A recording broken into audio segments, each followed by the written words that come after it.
Hey, what's going on, guys? So today I have a first impressions video. And before I get into the video, I'll just mention that I've done a couple first impressions videos before because people requested them. And I don't get to do them that often just because I forget. To be totally honest with you, I just completely forget. But I do feel bad because occasionally you'll see a knife on a video and I kind of briefly talk about it, but I never do a review on it. And I mentioned this in previous videos over the years, but there's hundreds and hundreds of knives, at least 1,000, that I've had and used lightly, or had and didn't use and ended up trading away or selling or whatever, and you guys never get to see reviews on them. So I'm going to try to make an attempt to do a little bit more first impression videos every now and again, just in case I don't get to do full reviews on those knives. So at least you get to see it and maybe hear a quick impression on it. But generally speaking, you know, if I get a knife and I don't use it enough that I feel like I'm comfortable doing a review on it, then I just don't. They end up getting traded off and you guys never see them. But anyway, this knife was a gift from a friend. Thank you very much. You know who you are. I really appreciate it. He got one of these, kind of impressed with it, wanted to know what I thought of it, wanted to send me one, asked me what color I wanted. I told him the blue one just because a little pop of color is nice every now and again. But I have to say, I did see the black ones, and the black ones are super cool. This knife sells for $30. It's like 28 and change, I think, on Amazon. More like 31, 32 on the dealer sites, but it's very consistent pricing. So let's just say about $30. We'll split the difference. But for $30, I think it is very impressive. This is sporting some 8CR13 MOV, made in China. It's a Chinese steel. It's not a super big surprise. It is a $30 knife. But I have to say, it came pretty darn sharp. I mean, factory edge on this is pretty good. Like, it stands out as being extra good. Using it just briefly yesterday, I was quite impressed with that. This is super lightweight. G10 scales, there is a carbon fiber overlay, which we'll talk about in a second here. But they have a nestled liner lock in here, all right, to cut on the weight, and you can definitely tell. Lockup is perfect on this. Check out the blade centering. All right, which looks good. But yeah, off the top of my head, I don't remember what it weighs. I will put it right here. Now you guys are looking at it, and that is super lightweight. That is the first thing I noticed, is just how light this thing is. So if you're one of these people who are obsessed with you know, EDC items being super light, or if you just carry a bunch of stuff and you don't want your knife to be very heavy, this is a good option for you. It is definitely one of the ones that stands out as just being extra lightweight. So getting back to the scales here, or not the scales, but the overlays. These are overlays and not inlays. The difference are inlays are not only they usually flush with the handle, but I think what defines it as an inlay is that the handle scale is actually milled out or cut out to accommodate that other material that's put in. Whereas this is just a thin piece of carbon fiber that is attached to the outside. Now it's super thin. You could feel it if you're trying to feel for it, but in just using a knife, you can't tell. All right, because it's so thin, you might just look at it and assume that it's a thicker piece that's inlaid, but it is not. It is actually just an overlay. It's on both sides, and it sports up the knife a little bit, gives it a cool look. This particular type of carbon fiber, in person, looks different. When you kind of tilt it back and forth, it almost gives like a 3D effect. Not really capturing that here on camera here. But yeah, it's just something I happen to notice. But pretty cool. It's nice that they do have a little carbon fiber on a more affordable knife. What's also very impressive, more so than the carbon fiber, is that this has a bearing system. All right, the flipper is super low profile. Now this is the other thing too, is my friend said that they had to kind of deburr this. This is a little bit sharp. I don't really have that problem. It's not uncomfortable in any way. I can say, in really scrutinizing it, the bottom portion here, those are like 90-degree cuts. You could probably strike a ferro rod pretty good with that. But I don't feel that in actually using the knife, all right? But I like that it's super low profile there. Lots of jimping on it, very easy to get to. Does not take much to pop that out. I mean, it looks like an automatic knife. It's like pushing a button. Instead of pushing a button on the side, you're pushing a button on the back. Shoots right out. This is not assisted.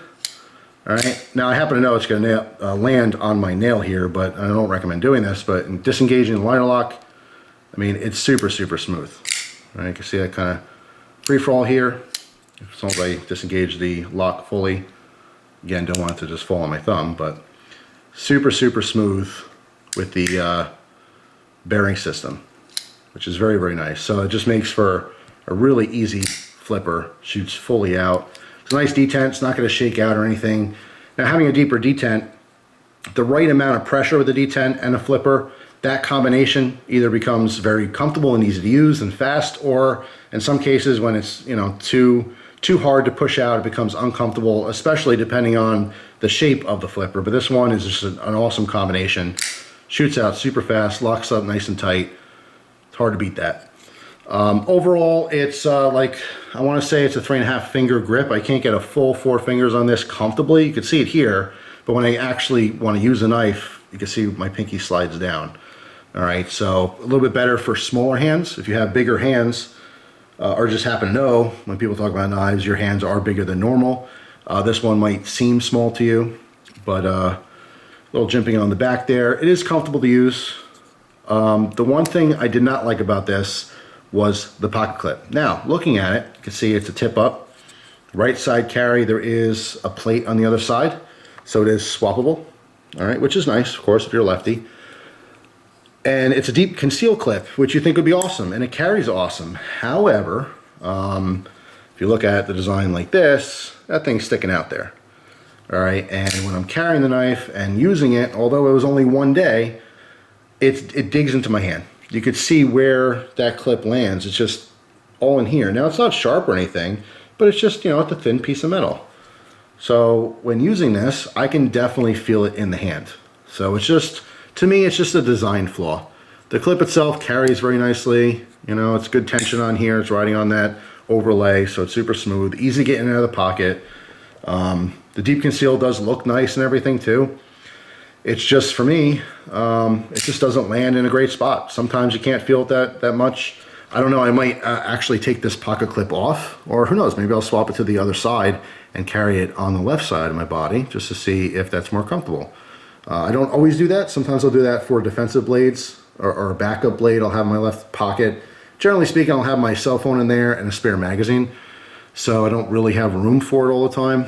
But yeah, this particular one, for the price, I think it's an awesome knife. I don't think this is going to bother a lot of people, but for some people, you might just, you know, once you notice it, you can't unnotice it. Also, when I wrap my pinky around, it lands on this cutout here. Right? That's a cutout for a lanyard. Right? So basically, the lanyard is going through the back spacer.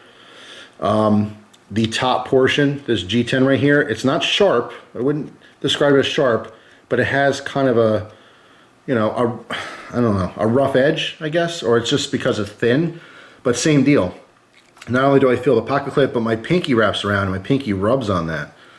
All right, so I'm feeling that. Now with a lot more use, maybe I would modify this similar to my friend, in that I'll just kind of come in and sand that off just a little bit, remove the pocket clip, and then it's not a problem. Just have it, you know, free floating in the pocket or something.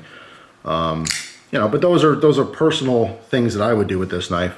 For the average person, I think you'd probably be fine with it. The pocket clip issue, particularly if you have bigger hands, I don't think it would be that comfortable to you.